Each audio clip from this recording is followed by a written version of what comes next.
Hello YouTube, it is me, and I am here today to read a creepypasta for you. Yeah, okay, so, the creepypasta I'm reading today is Rap Rat, and I just decided I'd read it because I wanted to try doing a reading of something for once. So, yeah, anyway, I hope that you enjoyed this and it doesn't suck too badly. So, yeah. Just the creepypasta. Rap Rat. The terror begins. Ever heard of Nightmare? Like a lot of other games in the 90s, it came with a VHS which you timed with your play. The character on the video would give you instructions on what to do while you played the game in real time. Being a scaredy cat, I refused to play it when my mom bought it for us. My brother was disappointed about not being able to play Nightmare, but my mom had a solution. She brought out Rap Rat. It was a cheap, dingy little thing catered to kids my age. You run on the board, collect the cheese, and the first player to reach the end would win. It seemed simple enough, and since it reminded us of Mousetrap, which we didn't have, there were no objections. We paused the movie in the VHS and set up the board. The first part of the video was just a simple explanation of the rules as well as the instructions on how the game worked. Then, Rap Rat came on the TV. He was not what any of us had been expecting. My smaller brother, who was only 3 at the time, immediately left the room crying. The rat did not even resemble a rat. The ears were far too big. It had a mouth lined with 2 teeth, and the inside of the mouth almost looked swollen. The most striking part about the thing, though, was the eyes. They were large, glassy, and fish-like. I asked, then bothered, then begged my mother to turn it off. Rap Rat suddenly shouted loudly, screaming and wailing, saying, "Wait your turn," in a low, demonic, low-pitched voice. No, it's not like his normal, obnoxious, nasal voice. In the background, we could hear the narrator saying, "He's Rap Rat and he's the boss," over and over again in an overly serious tone. The video was indescribable. The images crossed the screen in quick succession, overcut with Rap Rat's expressionless eyes. Images were some of the things I was afraid of at the time. A person looking over a balcony, a hornet slowly stinging someone's eye, an extreme close-up of a tarantula, a pit full of withering cobras, and a bloody syringe filled with green fluid. We immediately turned the video off, and I ran out of the room screaming, slamming my door. It took my mom 20 minutes to convince me that the video was gone and I would never ever see it again. I had nightmares all week about Rap Rat. This wasn't the last time I saw Rap Rat. When my girlfriend and I were preparing to move in together, I was cleaning out the closet in my room and found Rap Rat again, with the same VHS and the same board game inside. It was almost perfectly intact, save for a thick layer of cobwebs and dust bunnies on top of it. This was strange. Didn't my mother get rid of it? And what was it doing in my room? I let out a bit of a gasp when I found it, and my girlfriend came into the room asking what was the matter. Breathing harshly, I said, "Rap Rat." She laughed a bit, asking if it was a joke. I shook my head, explaining that it wasn't. She didn't believe me. Nobody did. And I decided the only way to prove it to her was to show the video.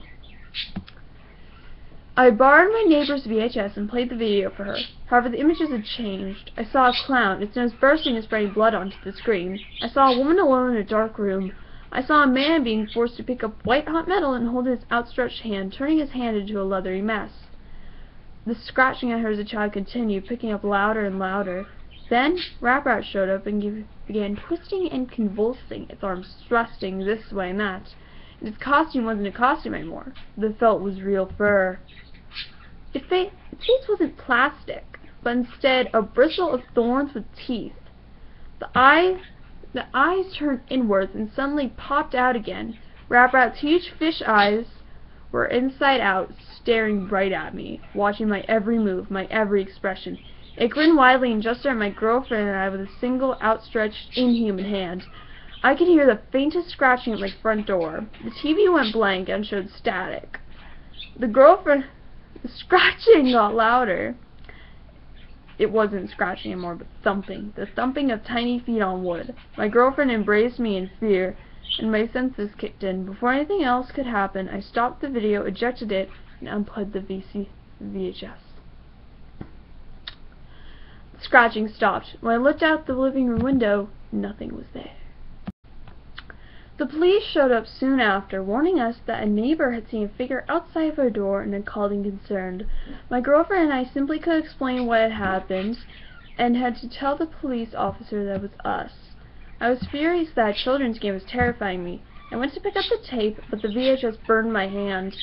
It felt like I had touched a Bunsen burner on the highest setting. We had to get the oven mitts from the kitchen in order to take it out, and even then it was scorching hot. I brought it outside, tossed it down the sidewalk, and crushed it with my winter boots. My girlfriend and I had nightmares every night. We would both wake up in the middle of the night and describe eerily similar images that we saw in our sleep. The scratching would always be there at night when the lights were off and the room was pitch black, save for the moonlight coming in through the window. Now, though, the scratching would happen every time I went near the front door and every time we said Rap-Rat's name.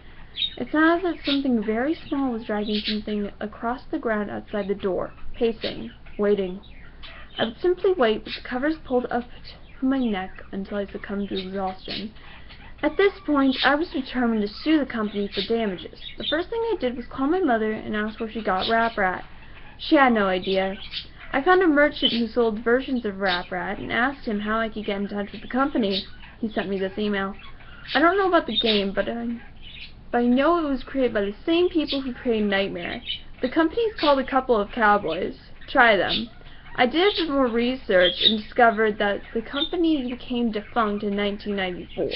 Only 2 years after the company created Rap-Rat. I discovered why they did soon after. Okay, so I've moved upstairs to finish the creepypasta, so don't mind the ever-changing background. Anyway, let's continue with section 2, How Rap-Rat Came to Be. How Rap-Rat came to be. In 1992, the year of the game's development, a couple of cowboys had commissioned a manufacturing company in Haiti to create the doll portrayed in the game.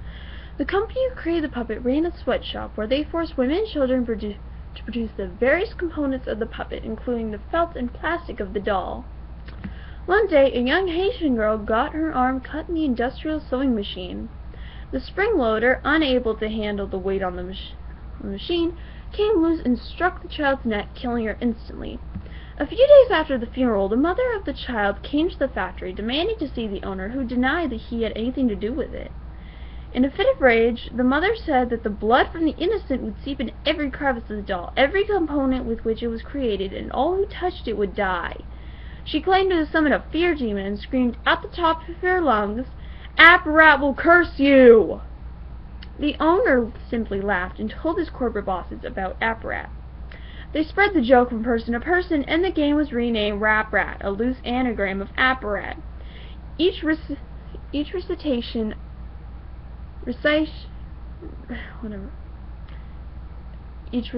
of the name Apparat brought with it a greater and greater curse. Only 2 years after Rap-Rat was created, the company was shut down and the owners hired by Mattel. There were stories of the workers begging for days off, skipping work for weeks and weeks, finding the puppet in strange places. Sooner were the stories of suicides, grim, violent suicides in which the workers would stab their hands and burn themselves to death, writing "I am fear" on the nearest surface in blood. Nobody knows where the Rap-Rat doll went after the original creators disappeared. Some say that the last thing the victims saw before going insane were large, sunken, fish-like eyes. Section 4, the audio. The VHS is back. I thought I stomped on it, smashed it to Kingdom Come, but it's back. I found it in my sock drawer yesterday. This time, I was ready. A whole bunch of people have been contacting me trying to get the tape or some sort of video from the board game. My answer to you is that it's just too dangerous. If I did that, it could very well drive you insane, scare you to death. The video, and the game, and Rap-Rat itself has some sort of strange power. Rap-Rat follows me everywhere I go. I see the little shadows in the corner, or hear sounds coming down the hallway when I'm the only one home. If Rap-Rat is there, it will let you know, but will never let you see it. Until it's too late, of course. A lot of people have been watching the normal video from the normal board game. That's the thing. Rap-Rat can be normal. It will trick you into thinking it's just a puppet, and it will stalk you night and day.